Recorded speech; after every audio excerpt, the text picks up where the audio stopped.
So it was already dying, but I guess you could say after last night that country music itself officially got buried.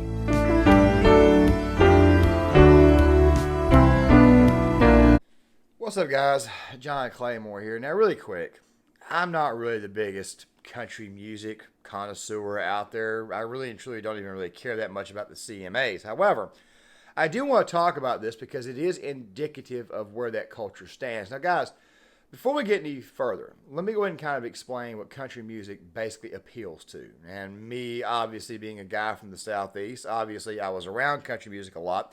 And in some cases, even listening to certain artists. George Strait, Garth Brooks back in the day. Kenny Chesney, before I found out that just about everything he did was primarily love songs. Brad Paisley was good to go. Old school Clint Black, Waylon Jennings, Johnny Cash, etc., etc., etc. But the thing is this right here.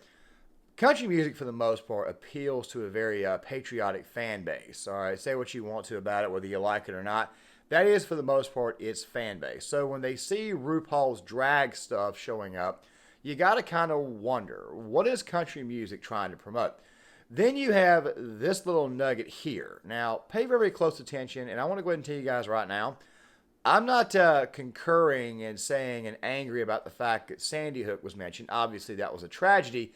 But I think you guys can see where this is going once you listen. Today at the Covenant School in Nashville, the country is heartbroken, but there are actions we can all take today to prevent the next shooting from happening. We at CMT support Sandy Hook Promise, a national nonprofit aimed at helping youth and adults to prevent gun violence in homes, schools, and communities. Their Know the Signs programs teach ways to recognize warning signs, intervene, and get help for those who may be at risk of hurting themselves or others. You can learn more at sandyhookpromise.org. I understand bringing up the Nashville shooter and all that stuff, but it seems to me like what you're doing is you're bringing up something that people are trying to kind of sort of move forward from. Now, I do have a video coming out today about the coverage of the Nashville shooter and how it is our media loves to manipulate.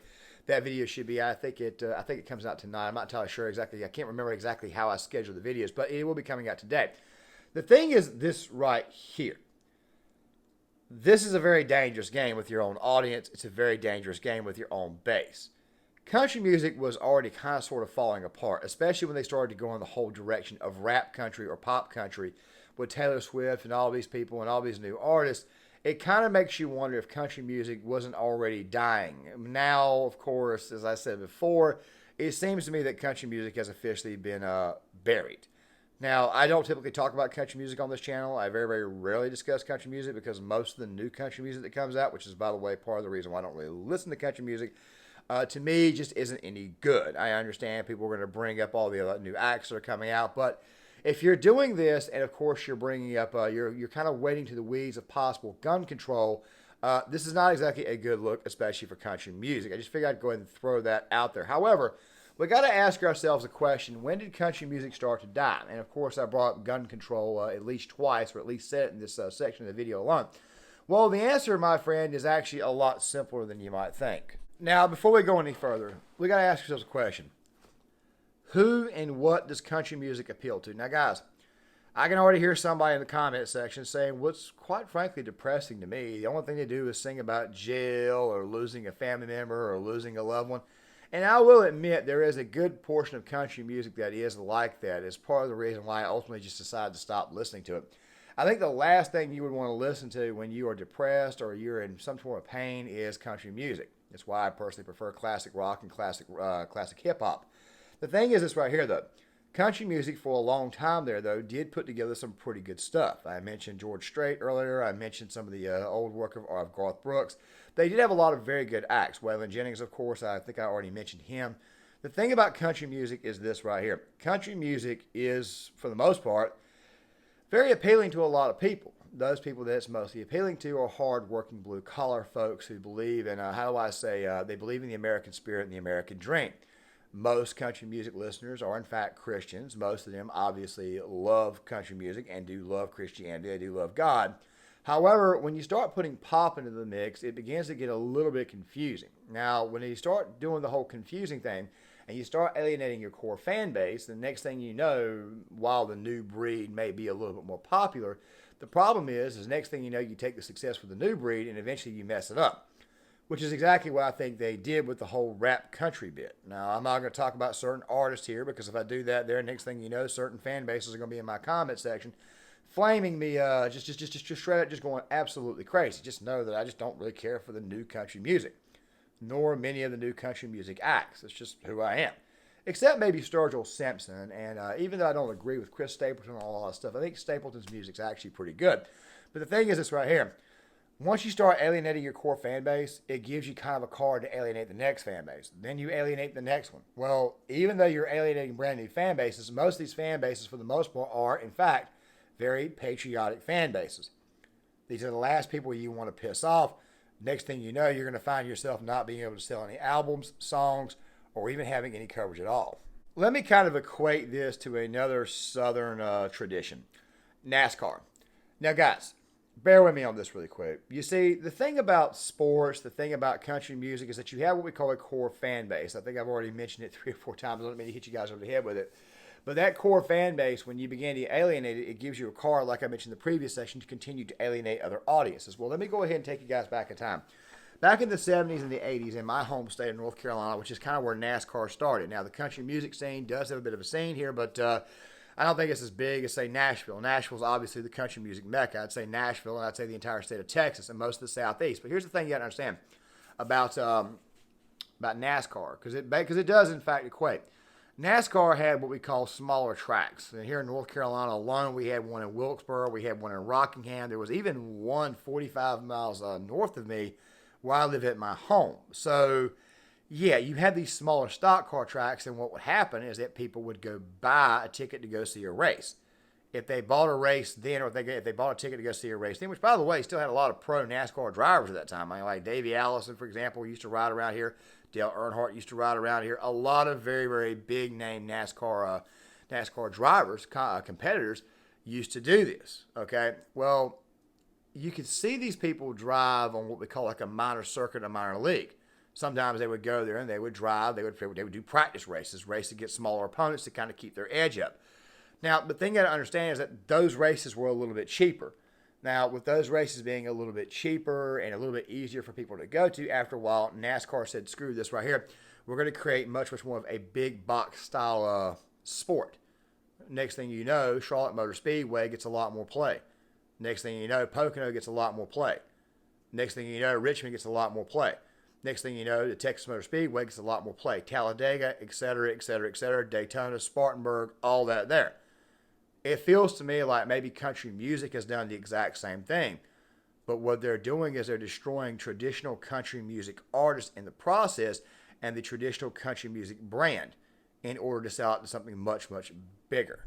Not to mention Bubba Wallace and how much the Bubba Wallace thing has actually hurt the sport and given the sport a bad name. You got to think to yourself, yeah, drag queens and gun control is not going to bode well for country music. Then you get a guy like this here. Now, his bio says that he's a songwriter. He said that country music is for everyone. Cool. Country music is for everyone, or so we think. Now, guys, here's the reason why I'm bringing this up. You see, somebody making a point like this, and like I said, I'm going strictly on blind faith here, okay? To my knowledge, I've never seen this guy anywhere near country music. He may even be a writer. However, there's a lot of people out there who would say the exact same thing that he did, who, by the way, do not even listen to country music. It's called a grift. It's called the casual fan who's never really listened to it until now. That's another problem that country music has. When you switch out this genre, the next thing you know, you're losing another genre of fans. You're basically pandering to a much, much smaller piece of the audience and a much, much larger piece of the audience. It's going to cost you money and it's going to cost you fans. Next thing you know, you got a dead product. It's kind of what I've been saying about sports, too. I've been saying that, look, a lot of these people that you're pandering to are not even fans of the sport. They're not even fans of hockey. They're not even fans of baseball. They're not even fans of football. What's going to happen when their little bit of money dries up and you can't get any money out of anybody else? I mean, after a while, you're going to be trying to get blood from a turnip if you guys are kind of like catching my drift here. And the answer to this, I think, is a little bit more simple than you think. It started really, or at least I started to take notice when it came to Eric Church. He decided he wanted to blame gun owners and blame guns over one of the mass shootings, which, by the way, I found extremely ridiculous, especially given the fact that most country music singers, or at least before the new breed came around, most of these guys, how do I say, would have had some experience with hunting and fishing and would have known a little bit about the outdoor life. Then you had, I think it was Jason Aldean, who was supposed to, according to Dana White, the president of the UFC, He was supposed to sing the national anthem at the next UFC events right after the Vegas shooting. Somehow or another, that did not occur, and next thing you know, you had Dana White saying, "Stay out of my town, don't ever come back." Stuff like that right there has kind of sort of made a lot of people, at least a lot of pure country music fans, walk away. Then, of course, you've got John Rich. Now, guys, I'm not going to spend a whole lot of time on John Rich, but what I will tell you is this right here. He has said that he has noticed country music going more and more woke, okay? And, of course, you guys see RuPaul's Drag Show. You see the Nashville shooting being brought up. You might think, hey, look, it's very, very possible that country music is, in fact, going woke. I would say that country music as a whole, the overall product, has been bad for a very long time. I would say at least since I started to notice it right around 2007, 2008. It either A, turned into a much, much more pop base, it turned into much, much more love songs, or it just seemed to me like the Iraq grift, the Iraq-Afghanistan grift for these people was beginning to go away. It was beginning to fade. Of course, me being an Iraq war veteran, we kind of appreciated it in the early going, but after a while, it just kind of gets like it's mind-numbing, it's tired, they just keep going over and over and over and over and over again doing this.